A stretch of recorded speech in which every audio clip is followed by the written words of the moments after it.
Uvracha, bienvenue à tous. À l'approche de ces jours de Purim, on va voir ensemble la Gemara dans Masechet Megillah, Daf Tetvav.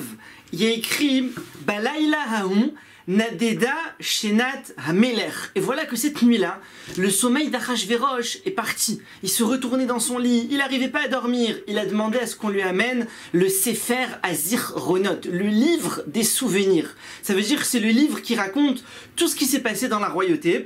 Et là, il y a écrit Vayu Nikraim Lifne Hamelech. Et ils ont été lus devant le roi, comme si ça a été un peu lu par eux-mêmes. Qu'est-ce qui s'est passé? Il est venu Shimshai, c'était le scribe du roi, il a ramené le Sefer Azir-Ronot, le livre des souvenirs, et là il ouvre, et il tombe sur l'histoire de Mordechai qui avait sauvé le roi, puisque effectivement, il y a cela des années, Mordechai avait sauvé le roi d'un complot qui avait été organisé par Bigtan Vateresh, deux des servants royaux, qui avaient envisagé de tuer Achashverosh, et il parlait dans une certaine langue qui n'était pas comprise des autres. Or, Mordechai, qui faisait partie du Sanhédrin, comprenait les 70 langues. Donc eux, ils se doutaient pas, mais en fait Mordechai, il était en train de tout comprendre ce qui complotait. Il a été les dénoncer, ça a été vérifié, et effectivement le roi a été sauvé.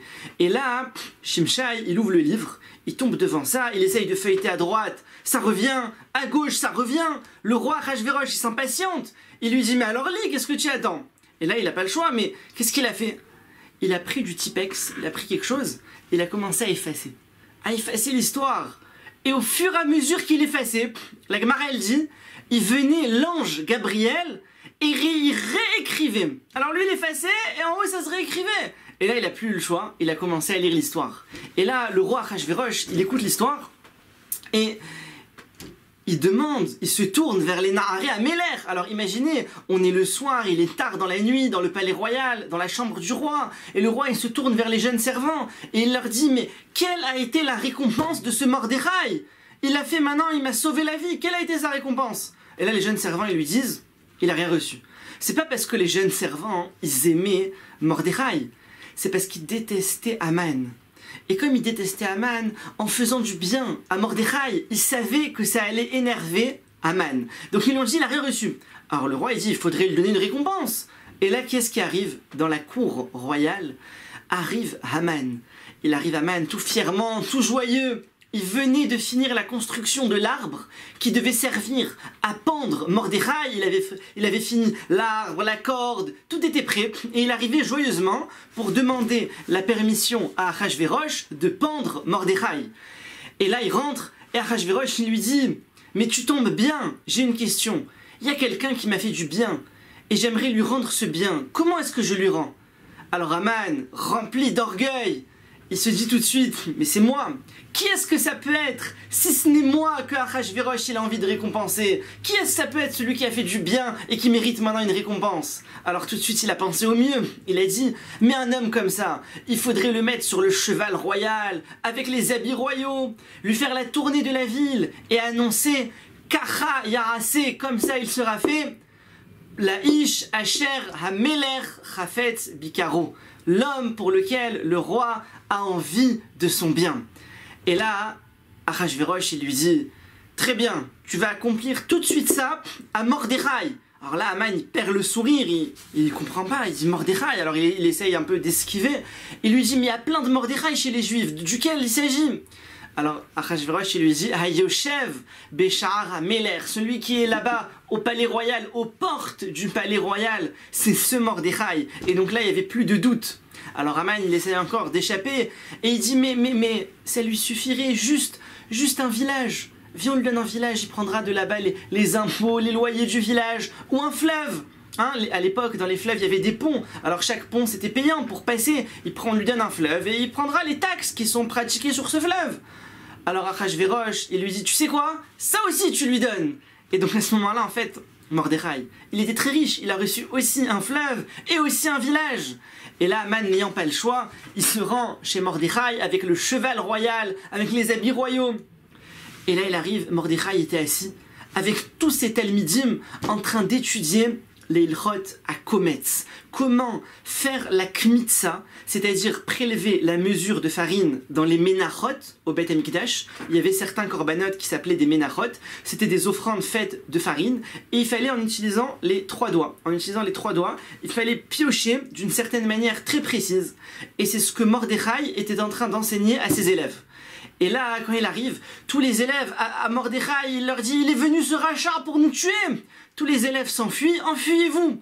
Et là, Mordechai, il prend son talit, il s'enveloppe du talit gadol, il met son talit gadol sur lui, il se retourne et il prie. Et il prie à Kadosh Baruch Hu, sauve-moi de ce rachat. Et Aman, il est là-bas derrière, il attend. Il attend comme ça que Mordechai finisse cette fila. Et là, Mordechai finit, il lui dit « Qu'est-ce que tu veux ?» Il lui dit « Voilà, j'ai reçu l'ordre royal, je suis venu pour te faire passer avec le cheval, etc. » Mais Aman, il lui dit « Mais j'ai une question. Comment est-ce que ces petites halachot là, maintenant, vous étudiez comment faire la farine, quelques grammes de farine à ramasser pour le Beth Amikdash, vous étudiez tout ça. Et moi, j'ai payé 10 000 pièces d'argent pour avoir la permission de tuer le Ham Israël. Et vous venez avec vos quelques grammes de farine du Beth Amikdash et vous l'emportez sur moi. Et moi, je me retrouve à devoir te servir et te promener avec les habits royaux. » Alors Mordechai, il lui répond, il lui dit « Racha !» Il lui dit « Tiens, Racha !» Ma shekana eved, kana rabo. Ce qu'un esclave il a acheté, son maître il l'a acheté. Ça veut dire, quand quelqu'un il a un esclave, tout ce qui appartient à l'esclave, ça appartient à son maître. Or, il lui dit, mais toi Haman, tu es mon esclave, je t'ai acheté. Quand ça? En fait, il y a plusieurs années en arrière. Si on remonte, alors en fait, le roi Achashverosh avait confié une mission à Haman et à Mordechai d'aller conquérir 2 pays. Et il leur avait donné à chacun une somme, supposons $1 million à Haman et 1 million à Mordechai. Mordechai, étant très intelligent, très correct, il a pris l'argent, il a payé des troupes, il a conquis le pays. Tandis que de son côté, Haman, qu'est-ce qu'il a fait? Il a pris l'argent, il a tout dilapidé, il s'est acheté à manger, à boire, il a fait des vacances, des voyages. Il lui restait plus rien. Et le moment de rendre les comptes au roi Achashverosh approchait. Haman était terrifié. Si Achashverosh il apprend ça, il allait le tuer. Qu'est-ce qu'il a fait? Il a été voir Mordechai, il lui a dit, je t'en supplie. Toi, tu as eu 1 million. Et Mordechai a été intelligent. Pour les besoins de la guerre, il n'a utilisé que 500 000. Il lui restait encore 500 000. C'est un exemple, hein, ce n'est pas des chiffres réels. Mais pour vous dire, la moitié. Alors, il lui dit, donne-moi les 500 000 $ qui te restent. Avec ça, je vais financer l'armée, je vais conquérir le pays. Alors Mordechai, il lui dit, d'accord. Mais alors, tu te vends à moi en esclave. Et ils ont fait un contrat de vente d'esclaves dans lequel il était marqué Haman, esclave de Mordechai. Et Mordechai, il a pris ce contrat-là, il l'a mis dans le talon de sa chaussure, et à chaque fois que Haman y passait, tous les gens ils se prosternaient à Haman, et Mordechai il se prosternait pas, qu'est-ce qu'il faisait? Il tapait avec le talon, il tapait comme ça avec le talon pour rappeler à Haman, il lui disait, ah voilà, tu te rappelles, hein, il y a le contrat dans mon pied, tu es mon esclave. Alors là, il répond la même chose à Haman. Il lui dit, Haman, tu as donné 10 000 pièces d'argent, mais ces 10 000, ils sont à moi. Tu es mon esclave. Ce qu'un esclave, il possède, ça appartient tout de suite à son maître. Et là, Mordechai, il lui dit, écoute, je peux pas maintenant monter sur le cheval royal alors que je suis pas douché. Il faut que je me douche, il faut que je me coupe les cheveux, il faut que je sois présentable. Et là, tout de suite, Esther Amalka, elle prend le téléphone, elle dit, voilà, elle appelle tous les coiffeurs de la ville de Shushan et tous les balanim, hein, en français c'est ceux qui s'occupent du bain, donc de mettre les seaux d'eau, les serviettes, tout ça. Elle leur dit à tous, vous allez ranger vos ustensiles, vous travaillez pas. Et là donc ils arrivent chez le coiffeur, il n'y a pas de coiffeur, Alors Haman il n'a pas le choix, il va chez lui, il prend une paire de ciseaux et il commence à couper les cheveux à Mordechai. Il lui fait la coupe de cheveux et en coupant, il soupire, il fait... Alors Mordechai, il lui dit, mais pourquoi tu soupires?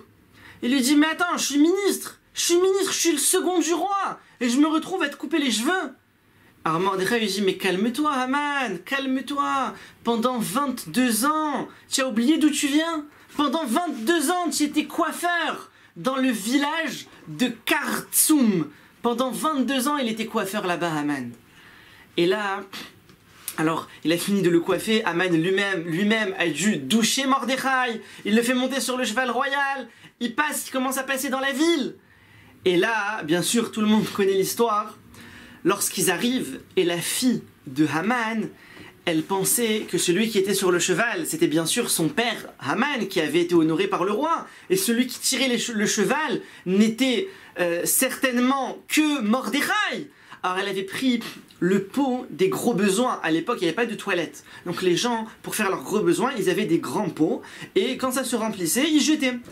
Elle a pris ce pot-là, elle s'est mise en haut de la fenêtre. Et lorsqu'ils sont passés en bas, elle a balancé tout le pot avec les gros besoins dessus. Ça a atterri sur la tête de Haman. Elle pensait que c'était Mordechai. Et là, Haman, il reçoit tout ça sur sa tête. Il regarde en haut pour voir qui lui a jeté. Et là, sa fille, elle voit que c'est son père Haman. Elle a eu tellement peur. Elle a dit, il va rentrer, il va me tuer. Elle a eu tellement peur, elle a sauté par la fenêtre. Alors imaginez-vous Haman, à la fin de la journée, il rentre chez lui, Avel, endeuillé, Vechafouille, roche, et humilié. Il rentre chez lui, il était en deuil de sa fille qui vient de se suicider, complètement humilié, rempli des gros besoins, humilié, c'est lui qui a tiré Mordechai dans toute la ville. Et là, Mordechai, lui, il retourne à la porte du palais royal pour continuer à prier à Kadosh Baruch Hu de sauver le Ham Israël du mauvais décret de Haman. Tevorechu Mipia Elion, soyez bénis de la bouche d'Hachem. À bientôt. Koil la nishmot hallel,